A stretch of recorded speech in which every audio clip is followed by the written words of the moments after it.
Hello folks, welcome to Canal Channel Jose. Today we're going to show you, give you an idea how we did the update from a drums to front disc brakes on a 1954 to 1965 Volkswagen Beetle or a 1956 to 1965 Karmann Ghia. We replaced from drum to disc brakes on the front of this dune buggy. So we left the spindle and we just replaced everything else with the disc brakes and the caliper, and we bought the kit specially made just for this. If you're planning on doing it, you get an idea of what we went through or what we did. As always, there's nothing is gonna fall right in there. You're gonna have to probably modify, bend. You're gonna have to fabricate some stuff, and that stuff, the minor stuff, the details, they don't tell you. You learn as you go, as you're trying to install everything. So you might find something that is not gonna fit. You're gonna have to modify it, or you're gonna have to put adapters or something like that. So you learn this as you go, and then you're gonna have to set it your way. So they don't tell you that you have to disconnect the pedal to the master cylinder, and then that you have to the bolts and all the other stuff, fabricating the brake lines, and all the other stuff that comes along with installing this system. They don't tell you that, and we learn as we go, like we said. So we're gonna give you images about how we have our setup, so that way before you get into it, you get an idea of what's happening to get the system into the car. So first thing we want to do is we want to take this cover off so we can start moving in on taking the drum off.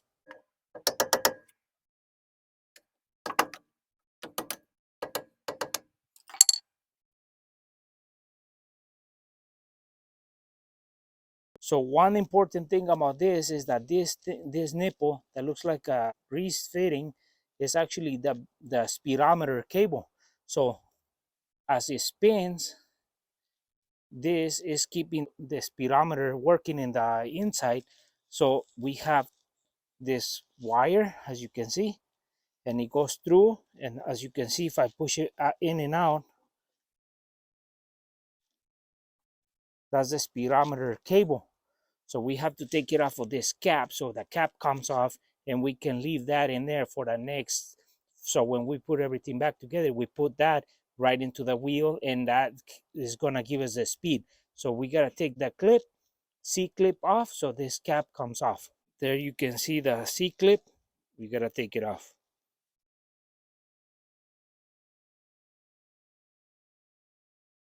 So now that we have removed our C clip, we save it because we're gonna use it on the future to put everything together. So now we can push this through so it comes out of the cap, and the speedometer cable stays there, and the cap comes off so we can start pulling our drum out.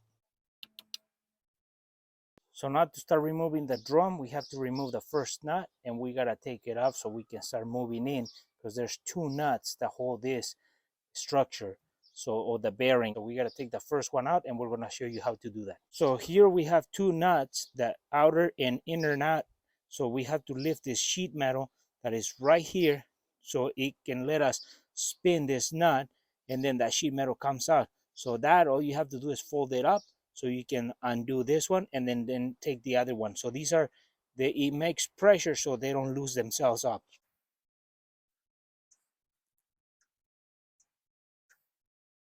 So now you can see the sheet metal that we have made it straight, so that way the nut can spin. But one thing about this, that these don't loosen themselves like a regular nut. You gotta tighten them, and that's how you loosen them. So you gotta go clockwise to loosen them. If you try to loosen them like a regular nut, you're gonna actually tighten it more. So the driver's side, you gotta loosen it, but the way that, like if you were tightening it. So we're gonna show you what we mean by that. So for this, you can use an adjustable wrench, put it there, tighten it good, and then you can tighten it, but it's gonna loosen themselves.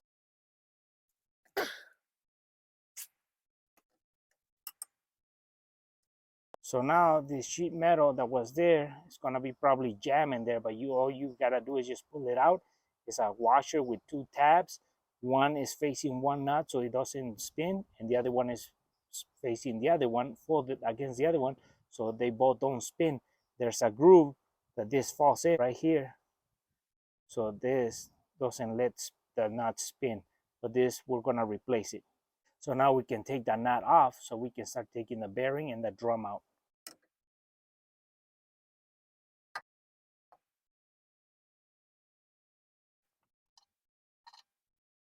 So here we have our outer bearing and the washer that holds the outer bearing. So what we have to pull is still, we have to pull our drum out.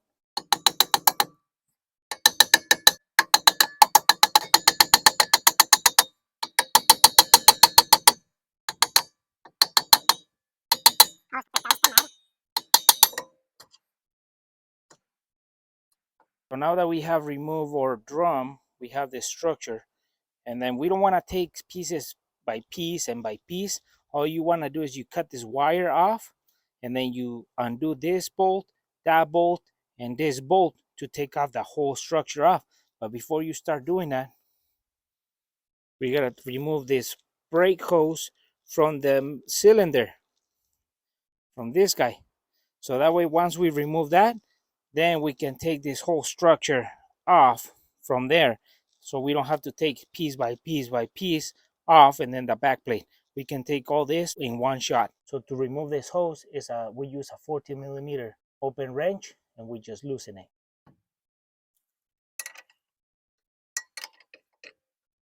So if you're taking it off and you're not gonna use this hose again, what you can do is you just can chop it, or you can turn it and then make it, it's gonna turn into itself. Couple is gonna bend and all that. But if you're not gonna use it, because these are pretty old and brittle, so we're gonna just cut it, so that way we can just undo the fitting, or even leave the fitting in there.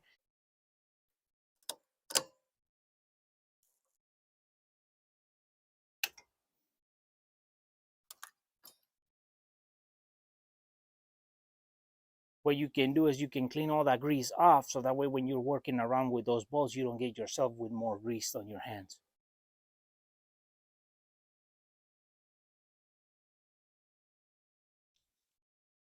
So now to remove 1, 2, 3 bolts that are holding this whole structure towards the spindle, we use a 70 millimeter socket with our impact wrench.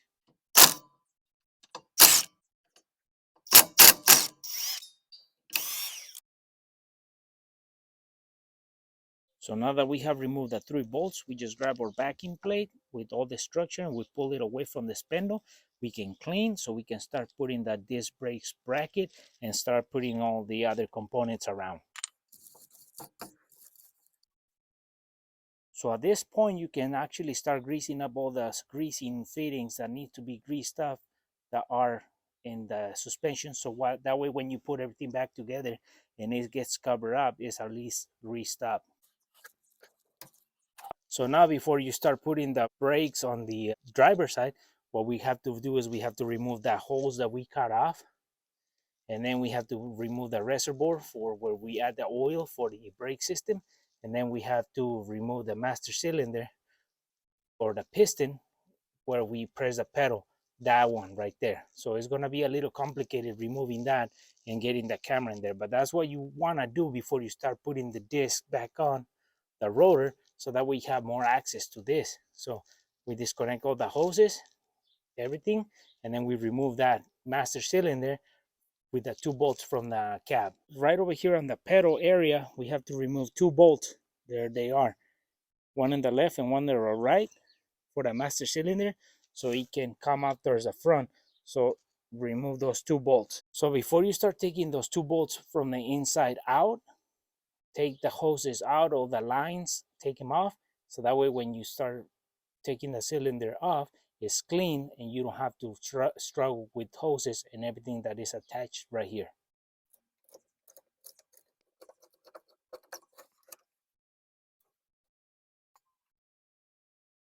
One thing that you might be able to do as well is you disconnect your pressure sensor switch, or your switch right there. Disconnect the driver's side line from the hose, or take the shim off the passenger side as well. Disconnect your line, or your brake line going to the back, and the rest just leave in there. So when you undo your cylinder, everything comes out with it, because it's kind of hard to undo all the brake lines from there. So just take off the one that goes to the back, and the rest you can take with the cylinder out. So here's the master cylinder that we took off from the mangs. This is the for the drums. So here are the 2 bolts that were holding the this into the cab, and then here it is the brake line that was coming to the driver's side. Here was a pressure switch for the light on the tail lights, and this is the rear brakes, and this was the passenger side front wheel. So, and this is the hose that came from the reservoir feeding the oil to the piston. So we took it out. We took these two bolts from the inside of the cab and we took it out. But before we did that, we disconnected the lines on the master cylinder and we took these out and we slid it in through here to take it out.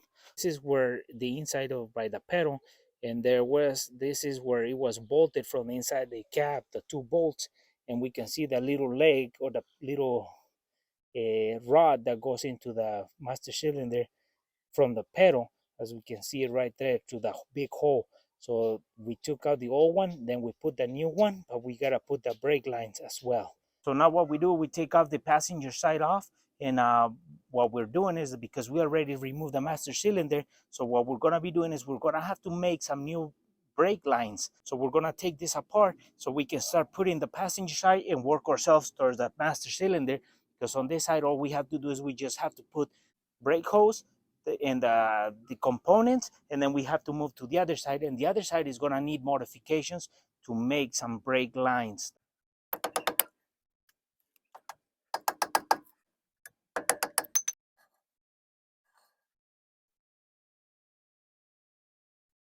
We talk about the driver's side being able to be loosened by the way if you're trying to tighten it. Because on the driver's side, if you try to loosen it a normal way, you're just gonna tighten it more. On the passenger side, you can loosen it normal way. Just spin it just like if you're taking a regular nut off.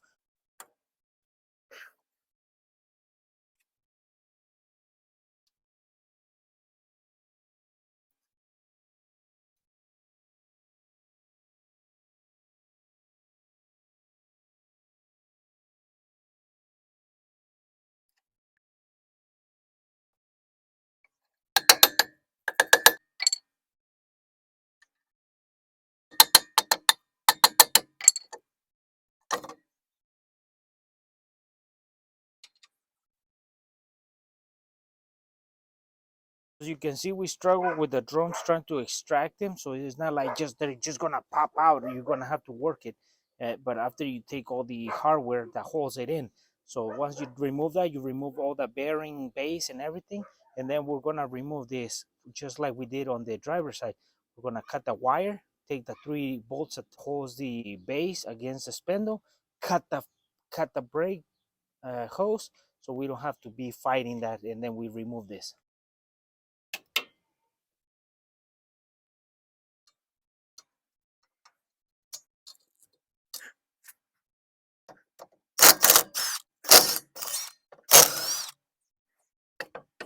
So now that the whole structure's off, I just cut this brake line, this brake hose right here. So this whole thing, I can get it out of there, because I'm not using these brake hoses. I'm gonna be using new ones.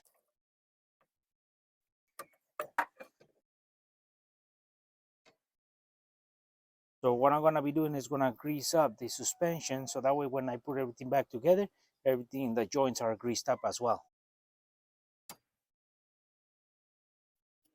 So now we have greased up the passenger side. So what we can do is we clean this area more, and then we can start putting everything for the new system. So now what we can do is we take off the brake hose that we have here left because we cut it. So we gotta undo it from the brake line. So we use our flare nut wrench to take this off so we don't damage this. So we take that off so we can work this out.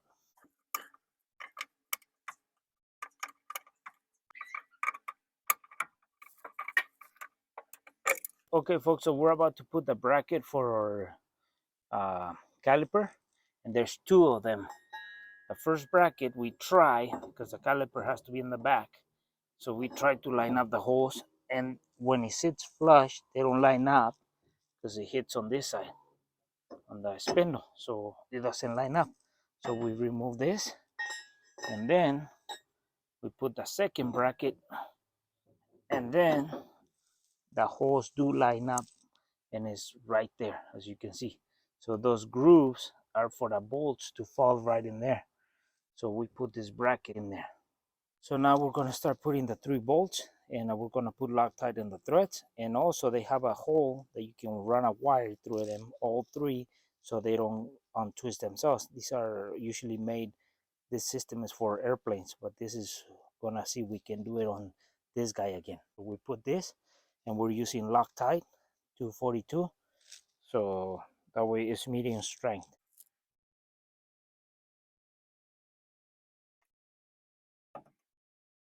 Now that all 3 bolts are in there, we just snug it, and then we tighten it completely.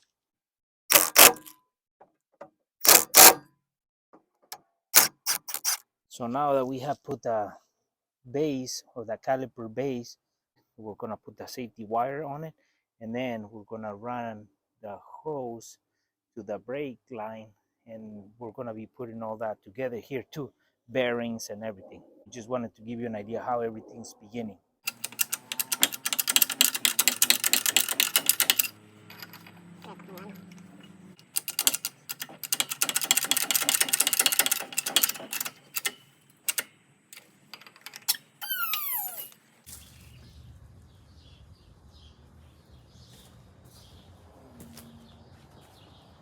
So now we're about to bench bleed this master cylinder, and you'll be asking yourselves, why are we doing it on the car? But for us, it's gonna be easier because all these connections that we have. So once we have connected our master cylinder to the reservoir, we are connected with all these clamps. The kit doesn't come with the hoses that we have fabricated. So this is how we put or set up to connect the reservoir to the master cylinder. The kit that they sold us doesn't come with these 90s and the hose connecting to the master cylinder. So now what we're going to be doing is we're going to bench bleed this in the car, which is easier for us because we already have everything hooked up. So we have put some 90s with the brake lines, and those lines are transferred to these clear lines that go, and they're gonna go inside this reservoir. So now with that said, we're gonna bench bleed it and show you how we do it in the car. So this, we haven't connected any brake lines. We're just bench bleeding the master cylinder to the reservoir.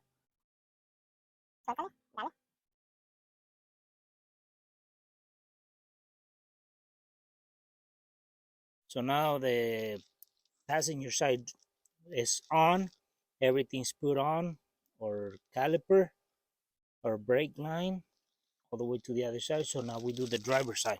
So now that we put our bracket for our caliper, we tighten it, we put Loctite on those bolts, and now we're gonna be using this stainless steel wire, or this is aircraft grade.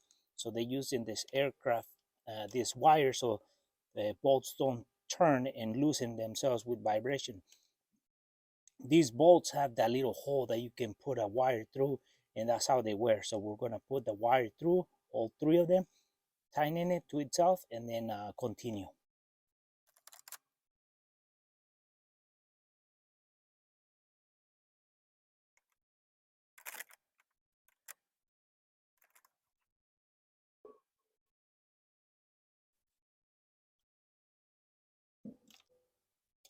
Now we have to put the inner bearing first, and for that we have to put this piece into the rotor, and then the bearing sits in there like that.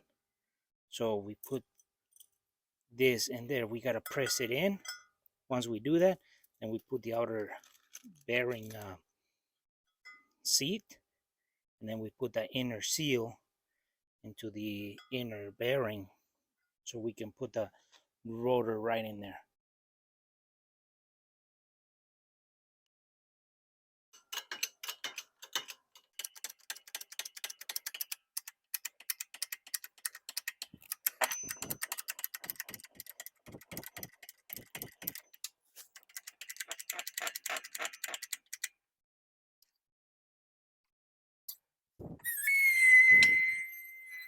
So now we have installed our inner bearing seat.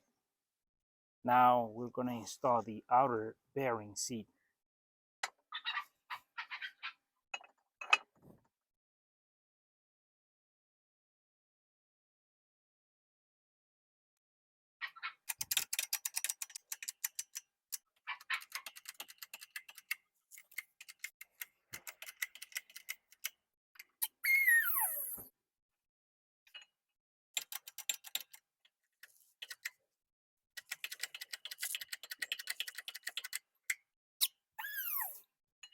So now we're gonna be putting the inner bearing, but before that we're gonna grease it up. And then don't put your seal first and then try to put your bearing.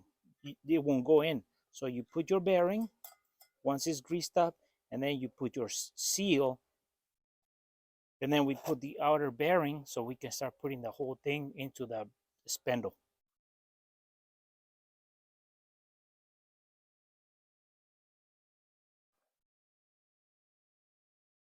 So now we put our greased up bearing in there, we put our seal in here, and we're gonna be using a smaller socket to push that seal in so we can get that all set in there. And then once we do that, we're gonna hit it with our mallet to set it.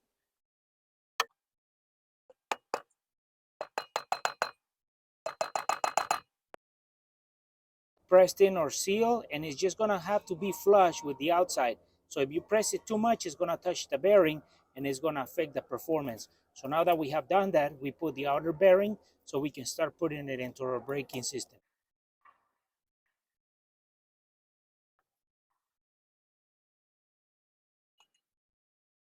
Okay, folks, so now we are add some grease to our spindle. So when we put our bearing, it slides in with no problem. It's gonna kind of be tight, but you wanna slide it all the way in, and you wanna add just a little bit where the seal is gonna sit so it doesn't damage itself when it goes into it.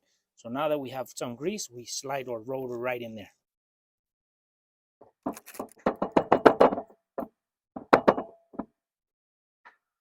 So now that you have put your rotor in and you got about 1.25 inches of threads showing, you put your first nut.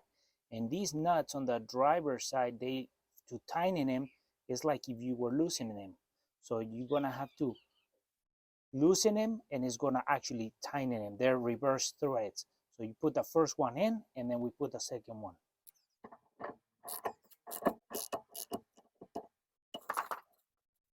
So once you put in the first nut, what you want to do before you put your locking device for your nuts not to loosen, what you're going to be doing is that you got to line up flat spot on this side, flat spot of the nut on this side, and right on the middle of this groove, you want to line up a high point of the nut. So when you put your locking device in, it lines up.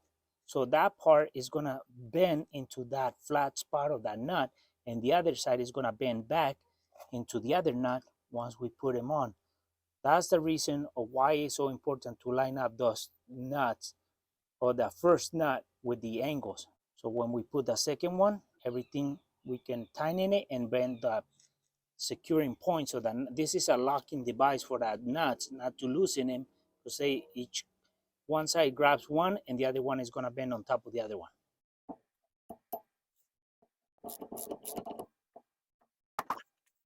So now that we have put the first nut and we line it up, then the locking device went in, and then the second nut tightened to the locking device, and they're all lined up on the top.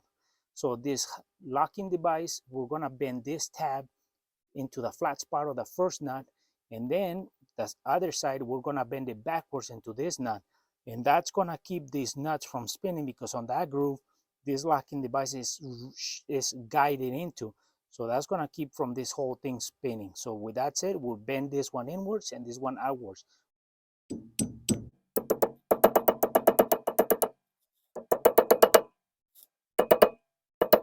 So you can see this tab was bent inwards, so it grabs on that nut.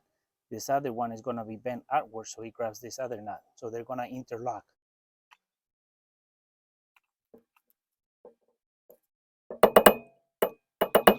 So now as you can see, one of them is bent in and the other one is bent out, so they're contradicting the nut so they don't loosen itself. With a groove in, locking the locking device, this is no way it's gonna come off loose. Now that everything's on, we grease it up, speedometer cable through the hole on the cab, and we are gonna put the clip on so that way when you're driving, you don't forget to put this and you don't read speed, because this is actually spinning with a wheel and it's gonna read your speed in the dash. So don't forget to do that.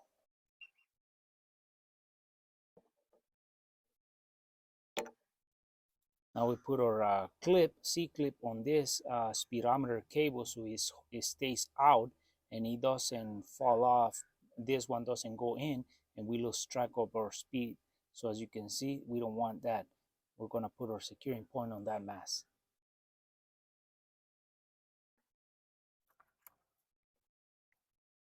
Now we got to put the cap back onto the rotor, and you don't want to hit this area because this is going to damage, or you're going to do some damage here. So what you want to do is put something that has a hole in the middle over it, and then you want to hit that so you can push this cap into the rotor. So by doing that, you're avoiding hitting this guy in. And if you push it on the side, it's just gonna tilt like that. So you wanna tap it straight in so the whole cap falls in. So that's what we do now.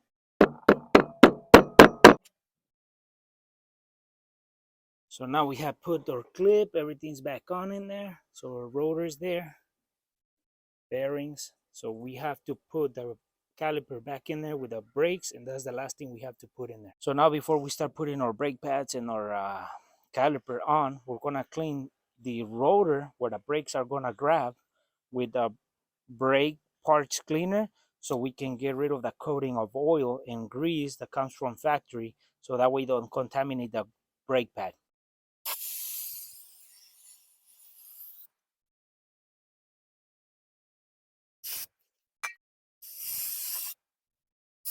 So now that we have cleaned our rotor, we have the brake pads, and one is an inner brake pad and one is an outer brake pad on if we follow the instructions. So this is the outer, which is the square one, and this is the inner brake pad, which is this one over here. So inner and outer. So we install them now.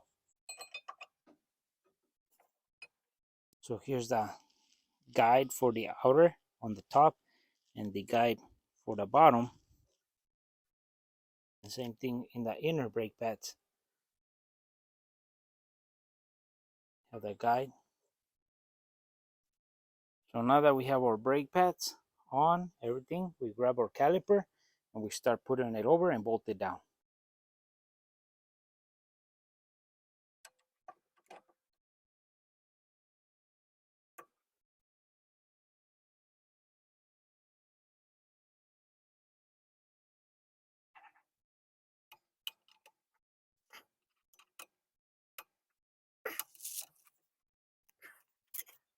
Now that we have installed the driver's side and the passenger side, all we have to do is get the air out of the system on the brakes and bleed out the system so we can put the wheels on. Well, folks, hopefully this video was useful and helpful on how to update or improve the braking system on your 1954 to 1965 Volkswagen Beetle or 1956 to 1965 Karmann Ghia. So what we did, we took the drums out, put disc brakes, and we pay about $600 for a kit for this system, and then plus another $50 that we use in little fittings and other little miscellaneous stuff. So we have less than $700. We got updating on our brake system for our car so we can take it on the freeway. Our car is more reliable. This is just an idea of what we did, and it hopefully is helpful for you if you're planning on doing this replacement. So with that said, folks, for our friends who are watching our video, have you subscribed to our channel, please subscribe. If you like our video, give us thumbs up, share it, and we'll see you soon with more videos here in the canal, El Chano Jose.